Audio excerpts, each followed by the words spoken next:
जय हिंद दोस्तों। आज हम यूपीएससी का जो जीएस पेपर 3 है, जनरल स्टडीज़ पेपर 3 इकोनॉमिक्स का, उसकी जो यूनिट 9 है, हम उसको कंप्लीट करने वाले हैं। हम जो यूनिट 9 का जो रेलवे टॉपिक है उसको हम कंप्लीट कर चुके हैं। मैं आपको डिस्क्रिप्शन में उसका लिंक दे दूंगा। और आज जिस टॉपिक को अब हम कंप्लीट करने जा रहे हैं वो है ऊर्जा क्षेत्र। हम किस तरह से टॉपिक्स को पढ़ेंगे, हम 360 डिग्री टॉपिक्स को कवर करने की कोशिश करेंगे। और फिर जो भी बाद में करंट की अपडेट्स होती रहेंगी उस टॉपिक से रिलेटेड, उसको लेकर के मैं आपको वीडियोस बनाता रहूँगा। और आपको प्लेलिस्ट जो है वो हमारे चैनल पर मिल जाएगी। ऊर्जा क्षेत्र को हम कैसे कवर करेंगे, हम सबसे पहले पढ़ेंगे ऊर्जा का जो क्षेत्र है ना, उसके समक्ष कौन कौन सी चुनौतियां हैं, पहला चीज़। दूसरी चीज़, सरकार का विज़न क्या है, सरकार का गोल क्या है, सरकार का टारगेट क्या है, हमारे जो भारत का जो ऊर्जा क्षेत्र है उसको लेकर के सरकार क्या सोचती है। और तीसरी चीज़ हम पढ़ेंगे कि उस टारगेट को अचीव करने के लिए सरकार के द्वारा कौन कौन से कदम उठाए जा रहे हैं, कौन कौन सी योजनाएं सरकार ला रही है ऊर्जा क्षेत्र के लिए। इस तरह से जो भी बेसिक्स होगा आसपास का, हम 360 डिग्री जो है वो कवर कर लेंगे। जो भी करंट की चीज़ें अपडेट होंगी वो मैं आपको धीरे धीरे करके करवाता रहूँगा। रेलवे का मैं टॉपिक सब करवा चुका हूँ, वो डिस्क्रिप्शन में जाकर के आप देख सकते हैं। तो बात करते हैं सबसे पहले ऊर्जा क्षेत्र की चुनौती के बारे में। ऊर्जा क्षेत्र दो तरह के हैं हमारे पास में। पहला है ऊर्जा का गैर नवीकरणीय क्षेत्र और ऊर्जा का नवीकरणीय क्षेत्र। गैर नवीकरण मतलब क्या होता है, कोयला, कच्चा तेल, पेट्रोल, डीजल, इन्हें बोलते हैं जीवाश्म ईंधन। इन जीवाश्म ईंधन से जो हमें एनर्जी मिलती है वो होता है ऊर्जा का गैर नवीकरणीय सोर्स। और इन सभी की वजह से ना उत्सर्जन जो है वो बहुत ज़्यादा होता है, कार्बन का जो उत्सर्जन है वो बहुत ज़्यादा होता है, जिसकी वजह से ग्लोबल वार्मिंग बढ़ती है और जिसकी वजह से क्लाइमेट चेंज होता है। और फिर इन तीनों का जो इम्पैक्ट होता है ना, ग्लोबल वार्मिंग और क्लाइमेट चेंज जो हो रहा है ना, उसका सबसे बड़ा कारण जो है वो ऊर्जा का क्षेत्र है। तो उसका हमारी इकोनॉमी के ऊपर, हमारी अर्थव्यवस्था के ऊपर क्या प्रभाव पड़ेगा, हम उसके बारे में चर्चा करेंगे। दूसरा है तो बात करते हैं सबसे पहले, तो भारत की अगर हम आबादी की बात करें तो विश्व की जो 17% आबादी है वो भारत में निवास करती है, जबकि केवल 5% कार्बन एमिशन जो है वो भारत के द्वारा किया जाता है वैश्विक स्तर पर। ये एक छोटा सा फैक्ट था, ये आप इसको याद रख लें। अब हम चुनौती के बारे में पढ़ते हैं। तो सबसे पहले कुछ रिपोर्ट्स का ऐसा मानना है कि जो हीट वेव के कारण भारत को जो नुकसान होता है साल का, वो होता है जीडीपी का 5% नुकसान हमें होता है। और पहली चीज़। दूसरी चीज़, अगर ग्लोबल टेम्परेचर राइज होता है तो जो लेबर की जो प्रोडक्टिविटी है, हमारे जो काम करने वाले लोग हैं उनकी जो क्षमता है ना, वो 5% कम हो जाएगी। इन दोनों का कारण कौन है, ग्लोबल वार्मिंग और क्लाइमेट चेंज। और ग्लोबल वार्मिंग और क्लाइमेट चेंज जो होती है वो किसकी वजह से होती है, इन्हीं जीवाश्म ईंधन के जो सोर्स हैं उनकी वजह से।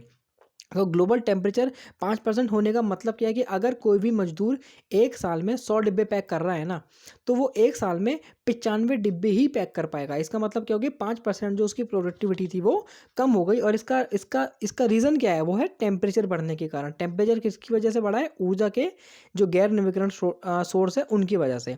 दूसरा क्या है, 2016 से 2021 के दौरान जो एक्सट्रीम इवेंट हुए थे, जो भी हमारे चरम घटनाएं हुई थी, चरम घटनाएं जैसे कि साइक्लोन हो गया और हमारी बाढ़ हो गई, हमारे लैंडस्लाइड हो गए, उसकी वजह से जो हमें लॉस हुआ था क्रॉप का, 36 मिलियन हेक्टेयर की जो क्रॉप थी उसका हमें नुकसान हुआ था। और हमारे किसानों को $4 बिलियन का नुकसान हुआ था। और ये जो एक्सट्रीम इवेंट हुए थे ना, इसका रीज़न कौन है, ग्लोबल वार्मिंग और climate change. Indirectly global warming और क्लाइमेट चेंज किसकी वजह से हो रहा है, एनर्जी का जो क्षेत्र है उसकी वजह से। और क्या है, कुछ एक रिपोर्ट है, रिपोर्ट का नाम है the cost of climate change in India. इसका ऐसा मानना है कि जो भारत है ना, उसको साल का 3 से लेकर के 10% तक जीडीपी का लॉस होगा 2100 तक। मतलब कि हर साल भारत को 3 से 10% जो जीडीपी है ना उसका लॉस होगा। और ये जो लॉस है हर साल होगा, 2100 तक लगातार होगा। लेकिन इसका रीज़न कौन है, इसका रीज़न है क्लाइमेट चेंज। ये एक रिपोर्ट है जिसका आप प्रूफ के साथ में भी लिख सकते हैं। और इसी की वजह से जो पॉवर्टी होगी ना, वो 3.5% बढ़ जाएगी 2040 तक। तो एक नुकसान हमें इस क्षेत्र, ऊर्जा के क्षेत्र का एक नुकसान ये है। और हमें कौन सा नुकसान है कि जो ट्रांसमिशन और डिस्ट्रीब्यूशन लॉस होता है ना, मतलब कि जिस कंपनी में मैं आपको इसको डायग्राम की हेल्प से बताऊंगा, ये डायग्राम मैंने बना रखा है। तो ट्रांसमिशन और डिस्ट्रीब्यूशन लॉस जो है वो 2020-21 में 21% हमारा ये लॉस हुआ था। अगर हम ग्लोबल की बात करें, वैश्विक स्तर पर, तो ये सिर्फ 8.5% का लॉस है। और अगर हम साउथ कोरिया की बात करें तो उसका जो T&D लॉस होता है, ट्रांसमिशन एंड डिस्ट्रीब्यूशन जो लॉस होता है, इसको आप देवनागरी में लिख करके आप आ सकते हैं, उसमें कोई प्रॉब्लम नहीं है। साउथ कोरिया को केवल 3.6% का T&D लॉस होता है, जो कि इंडिया से बहुत कम है। तो इस क्षेत्र में भारत साउथ कोरिया के साथ में सहयोग करके इस लॉस को कम कर सकता है। अब हम समझते हैं कि ट्रांसमिशन और डिस्ट्रीब्यूशन लॉस जो है वो होता क्या है। मैं इसको ज़ूम कर लेता हूँ। बच्चा, ये आपको दिख रहा होगा जनरेशन, यहाँ पर जो पावर स्टेशन है सबसे ऊपर, मैं आपको उससे बताता हूँ, एक सेकेंड। यहाँ पर आपको दिख रहा होगा ये पावर जनरेशन है। यहाँ पर इलेक्ट्रिसिटी जो है वो बनाई जाती है कोयला वगैरह से, जिन भी चीज़ों से हम बिजली बनाते हैं वो यहाँ पर बिजली बनाई जाती है। इस जगह से बिजली ट्रांसफ़र की जाती है पावर स्टेशन पर। इसको बोलते हैं, जिसको यहाँ पर जो बिजली है ना वो ट्रांसफ़र की जा रही है, तो इसको हम बोलते हैं ट्रांसमिशन। तो यहाँ से बिजली ट्रांसमिशन की जाती है, फिर कुछ टावर के थ्रू ये ट्रांसफार्मर में जाती है, उसके बाद फिर ये यहाँ पर आती है। ये होता है डिस्कॉम जो भी बिजली वितरण कंपनीज होती है ना, ये वो होती है, यहाँ पर से ये बिजली को डिस्ट्रीब्यूट करती है। इधर हो गया, इधर हो गया, डिफरेंट डिफरेंट जगह डिस्ट्रीब्यूट करती है। तो ये पूरा है ट्रांसमिशन, और ये जो है ये पूरा हो जाएगा हमारा डिस्ट्रीब्यूशन। तो जो ट्रांसमिशन और डिस्ट्रीब्यूशन लॉस जो है ना वो हमें कितना होता है, 21% होता है। इसका मतलब क्या है कि अगर पावर स्टेशन 21 किलोवाट ऊर्जा अगर पावर जो स्टेशन है वो 100 किलोवाट ऊर्जा वहाँ से बन रही है ना, तो जो घर है, जो भी हमारे कस्टमर है, एंड कस्टमर, उनको कितनी ऊर्जा मिलनी चाहिए, उनको मिलनी चाहिए 100 किलोवाट ऊर्जा। लेकिन ऐसा नहीं होता है। तो कितनी ऊर्जा मिलती है उन्हें, तकरीबन 80 किलोवाट ऊर्जा मिलती है, क्योंकि वो जो 20 से 21% एनर्जी है ना वो ख़त्म हो जाती है ट्रांसमिशन और डिस्ट्रीब्यूशन की वजह से। इस पर हम और काम कर सकते हैं। और अगला हमारा जो बिजली के क्षेत्र में हमारी और कौन सी दिक्कत है, और हमारा है डिस्कॉम। जो डिस्कॉम जो बिजली वितरण हमारे और आपके घरों में, कंपनियों में जो बिजली वितरण की जाती है वो डिस्कॉम की सहायता से की जाती है। डिस्कॉम का जो जो घाटा होता है ना, वित्तीय घाटा, वो 2014-15 में तकरीबन 4.5 लाख करोड़ था। और इसी की वजह से इसका बैंकों के ऊपर भी नेगेटिव इफेक्ट पड़ता है। साथ में डिस्कॉम का ये घाटे का जो कारण है ना वो इसलिए भी है क्योंकि कई जगह ऐसा देखा जाता है कि जब जो बिजली है ना उसकी चोरी की जाती है। तो ये भी हमारे इस क्षेत्र में एक बहुत बड़ा चैलेंज है। और इसके अलावा और कौन सा है, कोयला, पेट्रोल, जो भी हमारा ऑयल है, इसके जो प्राइस है ना वो दिन पे दिन बढ़ते जा रहे हैं। ये भी एनर्जी का ही एक सोर्स है, क्योंकि हम बाइक वगैरह हम चला रहे हैं तो पेट्रोल डीजल से ही हम बाइक चला रहे हैं, जिससे हमें उस हमारी बाइक को एनर्जी मिल रही है। इसकी वजह अब क्योंकि जो ऑयल की जो प्राइस है ना वो बहुत ज़्यादा हाई हो रहा है, जिसकी वजह से सरकार को बजट में जो हमारा करंट अकाउंट डेफिसिट है वो बहुत ज़्यादा हो जाता है, सरकार को वित्तीय नुकसान होता है। इसके साथ में ऊर्जा के जो गैर नवीकरणीय स्रोत हैं, चाहे कोयला, पेट्रोल, डीजल, इनकी वजह से जो पॉल्यूशन होता है ना, पॉल्यूशन के कारण भारत में हर साल तकरीबन 2.4 मिलियन लोगों की डेथ होती है, मतलब कि तकरीबन 24 लाख लोगों की मृत्यु होती है हर साल, जिसका रीज़न सिर्फ क्या है, एनर्जी। और ये हर साल होती है। ये जो रिपोर्ट, ये जो प्रूफ है वो है डाउन टू अर्थ, एक रिपोर्ट है जो एक मैगजीन निकालती है, ये वहाँ से मैंने डेटा लिया है।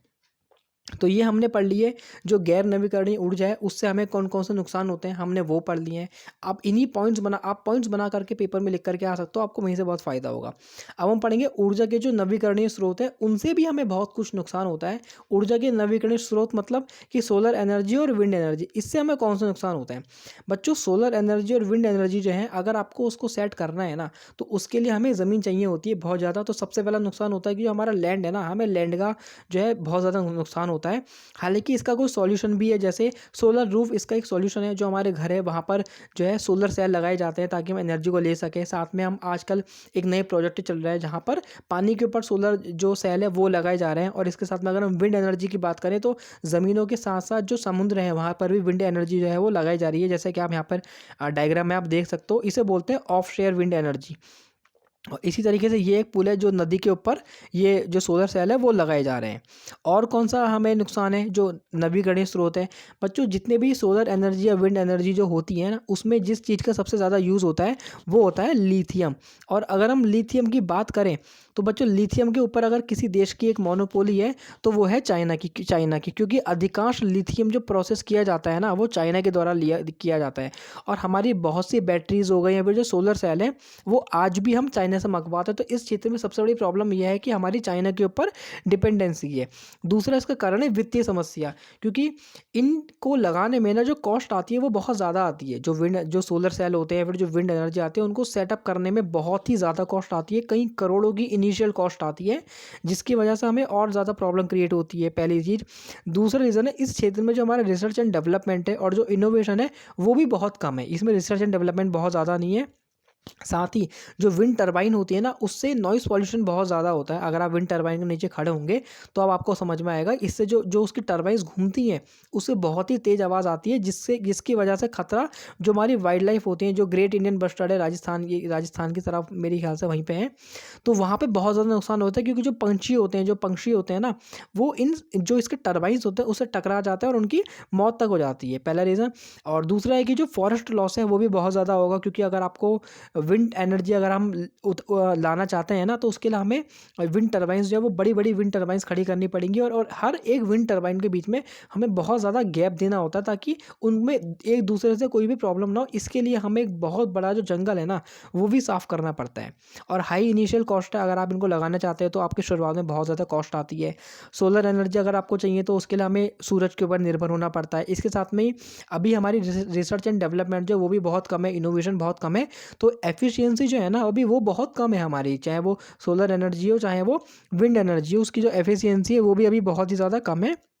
इसके साथ ही जो सोलर एनर्जी होती है, जो सौर ऊर्जा होती है, उसको हम रात में यूज़ नहीं कर सकते हैं, पहली चीज़। और कौन सी प्रॉब्लम्स आती है, जो भी ये हमारे नवीकरणीय स्रोत हैं, चाहे वो विंड एनर्जी हो चाहे वो सोलर एनर्जी हो, इनमें जिन चीज़ों का यूज़ किया जाता है उसमें सिर्फ लिथियम का यूज़ नहीं किया जाता है, और भी बहुत सारे एलिमेंट्स हैं जिनका यूज़ किया जाता है। उसको हम रेयर अर्थ एलिमेंट्स बोलते हैं, रेयर अर्थ में REE, रेयर अर्थ एलिमेंट्स। तो इनकी आपूर्ति वैश्विक स्तर पर बहुत कम होती है। इसके ऊपर भी चाइना की मोनोपोली है, तकरीबन जो 70% जो प्रोसेसिंग है वो चाइना के वहीं पर होती है, तो चाइना की बहुत बड़ी इसके ऊपर मोनोपोली है। क्योंकि अमेरिका ने एक नया ग्रुप बनाया है जिसका नाम है MSP, मिनरल्स सिक्योरिटी पार्टनरशिप। ये US लेड एक ग्रुप है जहाँ पर 11 देश हैं, और उनका एम क्या है, जो भी क्रिटिकल मिनरल है, जो भी हमारे जो रेयर अर्थ एलिमेंट्स होते हैं, उनकी जो सप्लाई है वो बहुत बेहतर तरीके से बनी रहे और किसी भी देश के सामने वो प्रॉब्लम ना आए। और इस ग्रुप में इंडिया को नहीं रखा गया है, ये भी हमारे लिए एक बहुत बड़ी समस्या है। तो हमारी कोशिश है कि हम इस ग्रुप में जल्द से जल्द शामिल हो जाएँ, और इसमें तकरीबन 10 नेशन आते हैं जो कि क्रिटिकल मिनरल सप्लाई है उसको पूरी तरह से बना के रखते हैं। इनका फोकस ये होता है कि जो सप्लाई चेन है ना मिनरल्स की, जैसे कि कोबाल्ट हो गया, निकल हो गया, लिथियम हो गया, और इसके अलावा जो 17 रेयर अर्थ मिनरल्स हैं, उनकी जो सप्लाई है वो बहुत ही बेहतर तरीके से बनी रहे, कोई भी समस्या ना हो। तो ये भी हमारे सामने एक चैलेंज है, क्योंकि इस ग्रुप में भारत को शामिल नहीं किया गया। भारत की जो डिपेंडेंसी है वो चाइना के ऊपर बहुत ज़्यादा है।